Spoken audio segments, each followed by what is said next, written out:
Hola. Bienvenidos a Aprende con un café, el canal donde aprendemos juntos sobre historia y actualidad. Bienvenidos a este viaje. Un viaje a una guerra que muchos han decidido olvidar. La Primera Guerra del Golfo. No esa que todos recordamos, la de 1991. Hablo de la que empezó mucho antes, en 1980, y duró 8 largos años. Una guerra que enfrentó a Irán y a Irak, dos vecinos, dos gigantes de la región. Fue una carnicería, más de 1 millón de muertos, ciudades enteras arrasadas, armas químicas, trincheras que recordaban a la Primera Guerra Mundial. Y sin embargo, si preguntas por la calle, pocos saben de qué hablas. Es la guerra olvidada. ¿Por qué?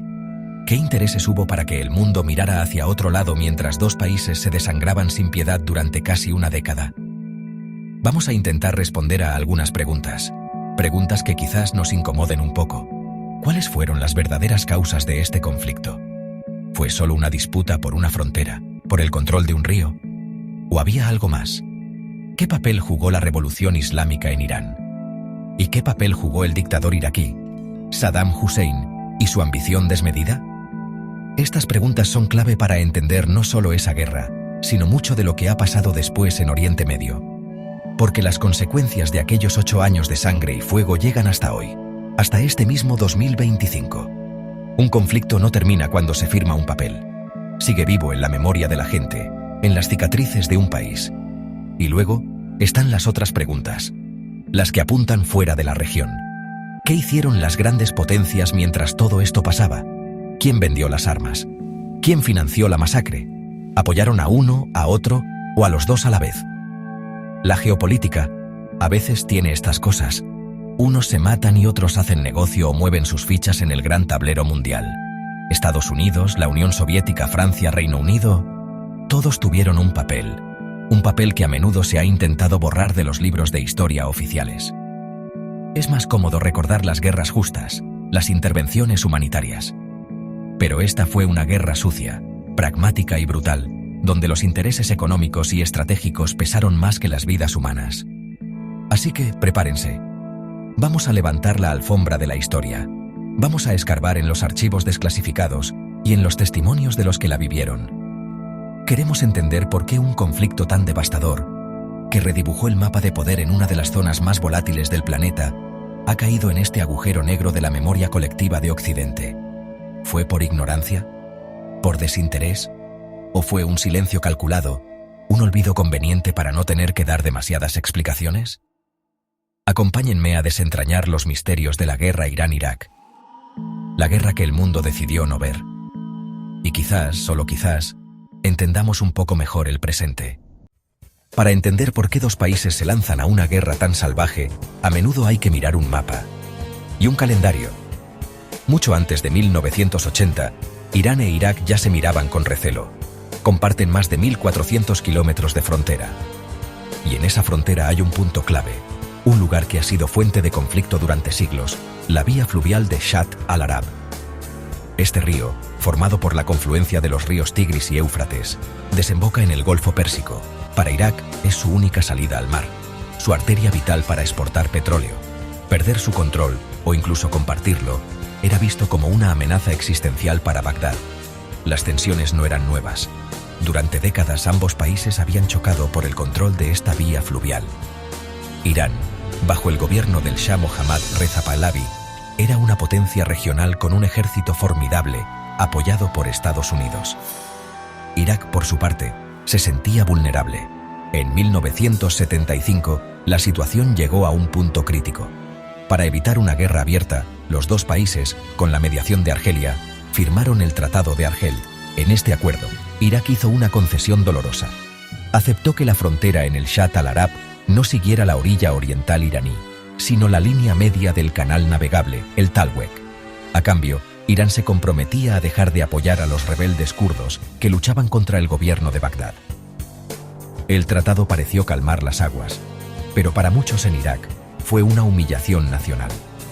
Saddam Hussein, que por entonces era el vicepresidente y hombre fuerte del régimen, tuvo que tragar con el acuerdo, pero nunca lo olvidó. Lo vio como una imposición, una muestra de la debilidad iraquí frente a un Irán más poderoso. El acuerdo funcionó mientras el Shah estuvo en el poder. Le dio a Irak un respiro para consolidar su control interno y aplastar la revuelta kurda. Sin embargo, la semilla del resentimiento ya estaba plantada. Saddam esperaba el momento oportuno para revertir esa humillación y restaurar lo que él consideraba el pleno derecho de Irak sobre toda la vía fluvial. Ese resentimiento latente era una bomba de relojería. La frontera era mucho más que una línea en un mapa. Era un símbolo de soberanía, de orgullo nacional y, sobre todo, de poder económico. Quien controlara el Shatt al-Arab controlaría una de las principales puertas de salida del petróleo de la región. El Tratado de Argel de 1975 no resolvió el problema de fondo, simplemente lo congeló. Puso un parche temporal a una herida histórica que seguía supurando bajo la superficie. Solo hacía falta una chispa, un cambio drástico en el equilibrio de poder regional para que todo saltara por los aires. Y esa chispa estaba a punto de encenderse en Teherán. Y entonces llegó 1979, un año que lo cambió todo. En Irán, una oleada de protestas masivas, huelgas y manifestaciones derrocó a uno de los aliados más firmes de Occidente en la región, el Shah Mohammad Reza Pahlavi. El Shah huyó del país en enero y el 1 de febrero, un avión de Air France aterrizó en Teherán. De él descendió un clérigo anciano, de mirada severa y barba blanca, que había pasado años en el exilio. Su nombre era Ruhollah Khomeini. La revolución islámica había triunfado. Irán dejó de ser una monarquía pro-occidental para convertirse en una república teocrática, chiita y profundamente antiamericana. El Gran Satán, como lo llamaba Khomeini. El impacto de esta revolución fue como un terremoto en toda la región. Los regímenes árabes vecinos, la mayoría monarquías sunitas o dictaduras seculares como la de Irak, observaban con pánico. El nuevo régimen de Teherán no solo había cambiado las reglas del juego en casa, tenía una vocación exportadora. El ayatolá Khomeini y sus seguidores hablaban de exportar la revolución, de liberar a los oprimidos musulmanes bajo el yugo de gobernantes corruptos y títeres de Occidente. Este mensaje era especialmente peligroso para Irak. ¿Por qué? Porque Irak tenía una población mayoritariamente chiita, pero estaba gobernado por una élite sunita, la del partido Ba'ath de Saddam Hussein. Saddam, que se convirtió oficialmente en presidente de Irak en julio de 1979, vio la revolución iraní no solo como una amenaza ideológica, sino como una amenaza directa a su poder. Temía que el mensaje de Khomeini calara entre los chiitas iraquíes y desestabilizara su régimen. Además, la revolución había sumido a Irán en el caos. El ejército iraní, que había sido el pilar del Shah, estaba siendo purgado. Miles de oficiales experimentados fueron ejecutados, encarcelados o forzados al exilio. Desde Bagdad, Saddam vio una oportunidad de oro. El gigante persa parecía débil, dividido y aislado internacionalmente. Era el momento que había estado esperando. La retórica entre los dos países se volvió cada vez más hostil. Teherán llamaba a los chiitas iraquíes a levantarse contra el tirano ateo de Bagdad. Saddam, por su parte, se presentaba como el defensor del mundo árabe frente a la amenaza persa. Reivindicaba la soberanía iraquí sobre la provincia iraní de Juzestán, rica en petróleo y con una importante población de habla árabe, a la que llamaba Arabistán. El escenario estaba preparado. Saddam creía que una guerra rápida y contundente le permitiría anular el humillante Tratado de Argel, anexionarse territorios estratégicos y, lo más importante, erigirse como el nuevo líder indiscutible del mundo árabe, llenando el vacío de poder que había dejado Egipto tras firmar la paz con Israel. El 22 de septiembre de 1980, el cálculo de Saddam Hussein se puso en marcha. Aviones iraquíes bombardearon aeropuertos y bases militares en todo Irán. Simultáneamente, 6 divisiones del ejército iraquí cruzaron la frontera. La invasión había comenzado. El objetivo principal era la provincia de Khuzestán, el corazón petrolero de Irán. Saddam estaba convencido de que la guerra sería un paseo militar, un blitzkrieg, una guerra relámpago. Creía que el ejército iraní, decapitado por las purgas revolucionarias, se desmoronaría en cuestión de días, y que la población árabe de Khuzestán recibiría a sus tropas como libertadores. Se equivocó en ambos cálculos, y de forma catastrófica. Ante las cámaras de televisión, días antes de la invasión, Saddam Hussein rompió teatralmente su copia del Tratado de Argel de 1975. Era un gesto simbólico, pero cargado de significado. Declaró que el Shatt al-Arab volvía a ser total y completamente iraquí y árabe. Sus justificaciones eran una mezcla de reivindicaciones históricas, supuestas provocaciones fronterizas iraníes y, sobre todo, la presentación de la guerra como una defensa del panarabismo frente al expansionismo persa y el fundamentalismo chiita. Se veía a sí mismo como un nuevo Saladino o un moderno Nabucodonosor, destinado a liderar a los árabes hacia una nueva era de gloria, aplastando a sus enemigos históricos persas. Los primeros avances iraquíes fueron rápidos. Las tropas de Saddam tomaron varias ciudades fronterizas, incluyendo el importante puerto de Khorramshahr, aunque después de una resistencia mucho más feroz de lo esperado. La ciudad fue rebautizada como Kunin Shar, la ciudad de la sangre, por la brutalidad de los combates casa por casa. Sin embargo, el avance pronto se estancó. El ejército iraquí, aunque bien equipado, demostró ser tácticamente torpe, y sus mandos, temerosos de tomar iniciativas sin la aprobación directa de Saddam, eran demasiado cautelosos. La esperada guerra relámpago se estaba convirtiendo en una lenta y sangrienta guerra de desgaste. La reacción iraní fue lo que nadie en Bagdad ni en muchas capitales del mundo esperaba. Lejos de colapsar, el régimen de Jomeini utilizó la invasión para consolidar su poder y unir al país frente a un enemigo exterior.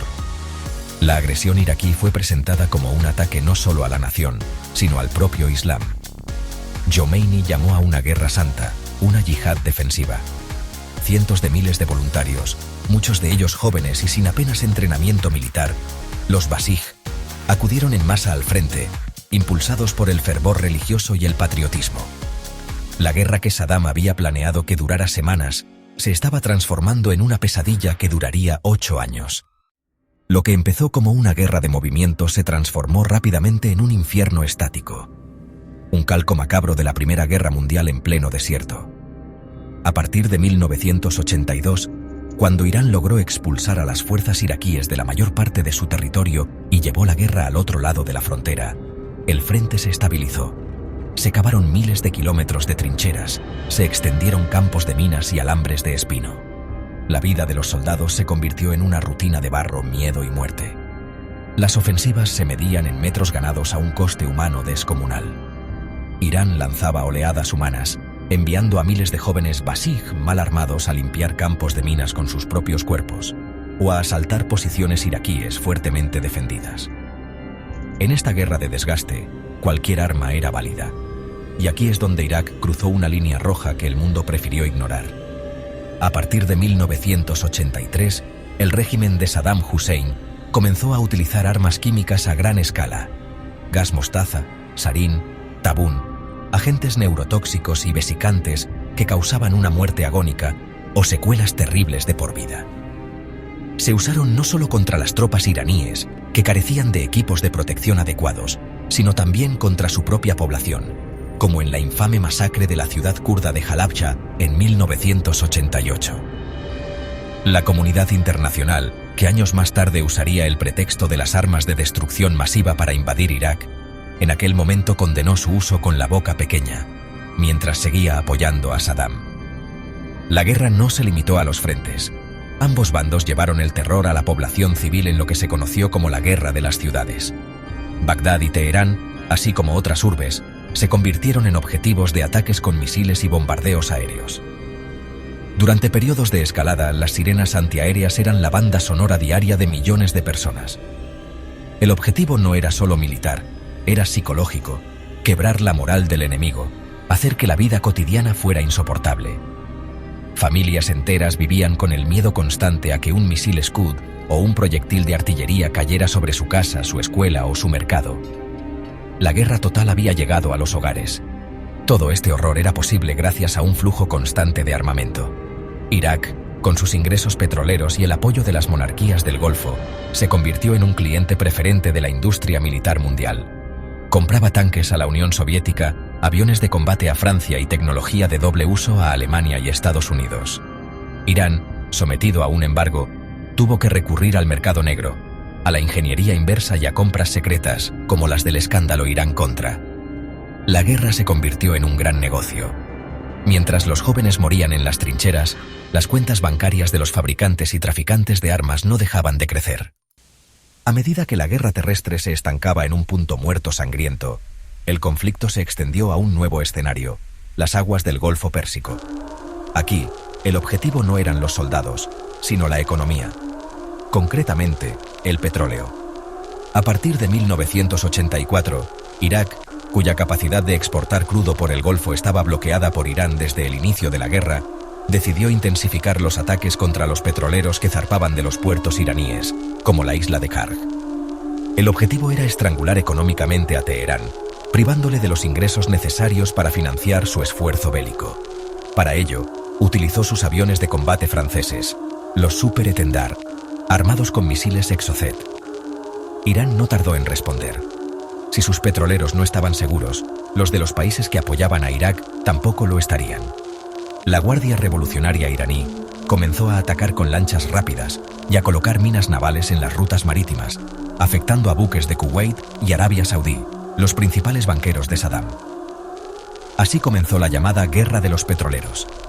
El Golfo Pérsico, por donde transitaba una parte fundamental del petróleo mundial, se convirtió en una zona de alto riesgo.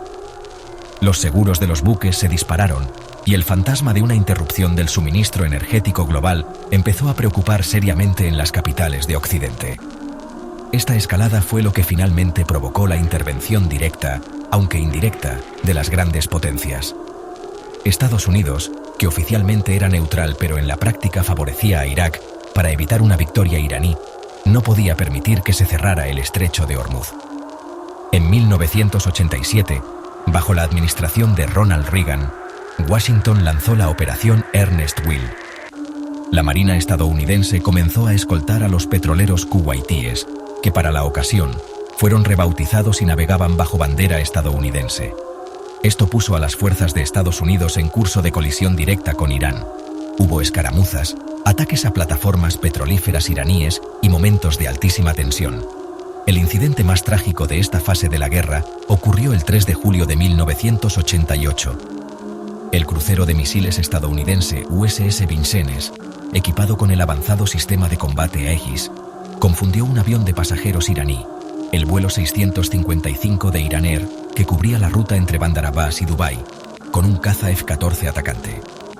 El Vincennes lanzó 2 misiles tierra-aire y derribó el Airbus A300. Murieron las 290 personas que iban a bordo, incluyendo 66 niños. Estados Unidos lo calificó de lamentable accidente, pero en Irán fue visto como un acto de agresión deliberada. Este suceso, junto con el agotamiento general, fue uno de los factores que empujó a Jomeini a aceptar el fin de la guerra. La guerra Irán-Irak fue un claro ejemplo de la realpolitik más cínica. Oficialmente, la mayoría de los países se declaraban neutrales. En la práctica, casi todo el mundo tomó partido. Y el gran favorito de la comunidad internacional fue, sin duda, Saddam Hussein. Las potencias occidentales y la Unión Soviética, aunque rivales en la Guerra Fría, coincidían en una cosa: había que impedir a toda costa una victoria del Irán revolucionario de Jomeini. Un Irán victorioso, expansionista y con el control de las reservas de petróleo de la región era la peor pesadilla para Washington, Moscú y las capitales europeas. Así que, entre el loco de Teherán y el tirano de Bagdad, eligieron al segundo. El apoyo a Irak fue masivo y polifacético. La Unión Soviética fue su principal proveedor de armamento pesado, tanques, artillería, misiles.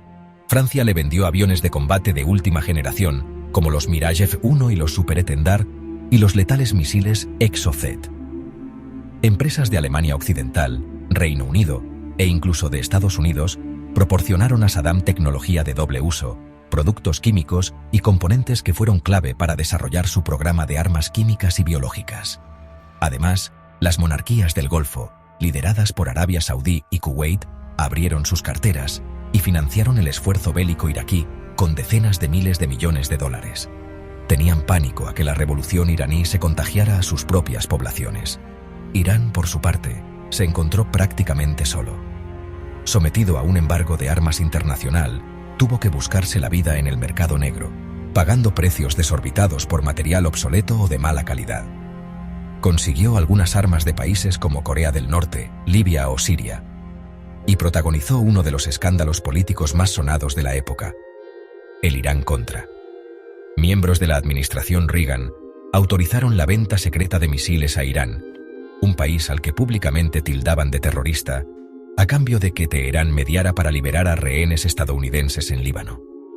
El dinero de esa venta se desvió para financiar a la Contra, la guerrilla que luchaba contra el gobierno sandinista en Nicaragua, una operación de doble y triple moral. Esta doble vara de medir fue especialmente evidente en la cuestión de las armas químicas.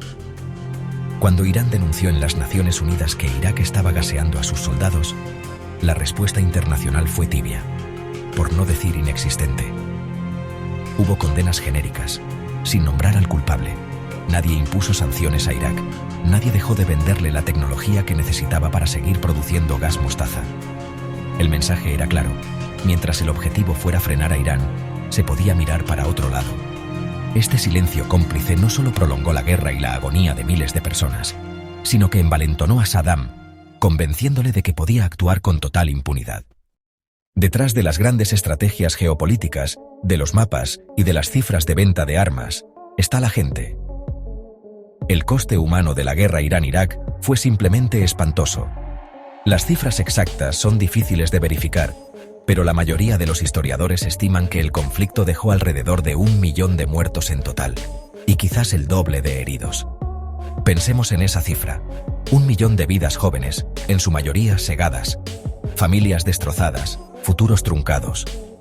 Ciudades como Basora en Irak o Khorramshahr y Abadán en Irán quedaron reducidas a escombros, y millones de personas se convirtieron en refugiados o desplazados internos, obligados a abandonar sus hogares para huir de los combates.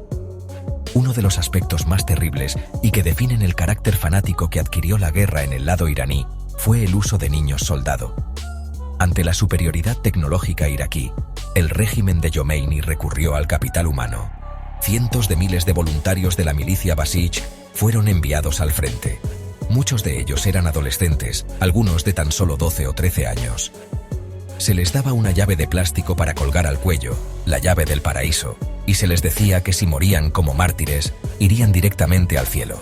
Eran utilizados en las tristemente célebres oleadas humanas, lanzados contra las líneas iraquíes para limpiar campos de minas o saturar las defensas antes del asalto de las tropas regulares. Una auténtica carnicería. El trauma psicológico de la guerra marcó a toda una generación en ambos países. Los soldados que sobrevivieron a las trincheras, a los ataques con gas y al horror constante del frente, volvieron a casa con cicatrices invisibles pero profundas. Estrés postraumático, depresiones, pesadillas. La sociedad entera quedó traumatizada. En Irán, el culto al martirio se convirtió en un elemento central de la propaganda del régimen, con cementerios llenos de retratos de jóvenes caídos y calles rebautizadas con sus nombres. En Irak, el culto era al líder, a Saddam Hussein, pero el sufrimiento silencioso de la población era igualmente inmenso. La guerra dejó una herencia de dolor, luto y brutalización que perdura hasta hoy. La guerra también tuvo un impacto devastador en la economía de ambos países. Se gastaron cientos de miles de millones de dólares en armamento. La infraestructura industrial y petrolera, especialmente en las zonas fronterizas, quedó destruida. Al final de la guerra, tanto Irán como Irak estaban económicamente en la ruina y con deudas gigantescas. Saddam Hussein, por ejemplo, le debía miles de millones de dólares a Kuwait, uno de sus principales financiadores. Esta deuda sería, paradójicamente, una de las excusas que utilizaría apenas 2 años después para invadir a su antiguo aliado. La guerra no solo mató personas, hipotecó el futuro de 2 naciones durante décadas. Después de 8 años de una sangría inútil, en el verano de 1988, el final llegó. La situación militar había cambiado. Irak, rearmado hasta los dientes y con un uso cada vez más descarado de armas químicas, había recuperado la iniciativa en el campo de batalla. Irán, por su parte, estaba exhausto, económicamente arruinado, militarmente desgastado y diplomáticamente aislado. El derribo del avión de pasajeros iraní por parte del USS Vincennes fue la gota que colmó el vaso. Fue una señal brutal para Teherán de que Estados Unidos no permitiría bajo ningún concepto una victoria iraní. El 20 de julio de 1988, el ayatolá Khomeini anunció que aceptaba la resolución 598 del Consejo de Seguridad de la ONU, que pedía un alto el fuego inmediato. La decisión fue un trago amargo para Khomeini. En un famoso discurso, comparó la aceptación del alto el fuego con beber una copa de veneno. Para él, que había prometido luchar hasta la victoria final y la caída del régimen de Saddam, era una humillación, pero la realidad se había impuesto. La guerra terminó oficialmente el 20 de agosto de 1988. ¿El resultado? Un empate técnico devastador. Después de 1 millón de muertos y miles de millones de dólares en destrucción, las fronteras volvieron a ser, básicamente, las mismas que antes de la guerra. Nadie ganó. Todos perdieron. Especialmente la gente corriente de Irán e Irak. Las consecuencias geopolíticas fueron inmensas. Irán, aunque no fue derrotado, vio frenado su ímpetu revolucionario. El régimen se vio forzado a moderar su discurso y a centrarse en la reconstrucción interna. Irak, por su parte, salió de la guerra con el 4º ejército más grande del mundo y con un Saddam Hussein que se sentía eufórico. Se veía a sí mismo como el gran vencedor, el campeón del mundo árabe que había detenido la marea persa. Esta percepción de poder, combinada con una economía en ruinas y una deuda colosal, le convirtió en una figura aún más peligrosa e impredecible. La guerra no le había domesticado. Le había hecho creer que podía salirse con la suya a través de la fuerza bruta. Y aquí es donde la guerra olvidada conecta directamente con la que todos recordamos. Apenas 2 años después del alto el fuego con Irán, en agosto de 1990, Saddam Hussein invadió Kuwait. ¿Sus pretextos? Reclamaciones territoriales históricas y acusaciones de que Kuwait estaba robando petróleo iraquí y manteniendo los precios bajos para ahogar su economía. La realidad es que necesitaba el dinero de Kuwait para pagar las deudas de la guerra anterior. El mismo Occidente que le había armado y apoyado contra Irán, ahora se volvía en su contra. La invasión de Kuwait provocó la guerra del Golfo de 1991, las sanciones, la Segunda Guerra en 2003 y toda la espiral de violencia que ha consumido la región desde entonces. La guerra Irán-Irak no fue un capítulo cerrado, fue el prólogo de todo lo que vino después. Por eso, olvidarla no es solo una falta de respeto a sus víctimas, es no entender nada de la historia de los últimos 40 años. Bueno, pues hasta aquí hemos llegado. Espero que este repaso a la guerra Irán-Irak haya servido para poner algo de luz sobre un conflicto que, como hemos visto, de olvidado tiene poco. Sus consecuencias siguen muy presentes. Entenderlo es clave para comprender el Oriente Medio de hoy. No se queden solo con esto. Lean, investiguen, pregunten. La historia está ahí, esperando a que alguien la cuente. Y sobre todo, a que alguien la escuche. Gracias por acompañarme. Nos vemos. Antes de irte, si este video te ayudó a entender mejor la historia, apóyanos con un like y comparte tu opinión en los comentarios. No olvides suscribirte al canal Aprende con un Café y activar la campanita para que YouTube te avise cada vez que subimos un nuevo episodio. Aquí, la historia se sirve mejor con una buena taza de café y mucha curiosidad. Gracias por acompañarnos y formar parte de esta comunidad. Hasta la próxima.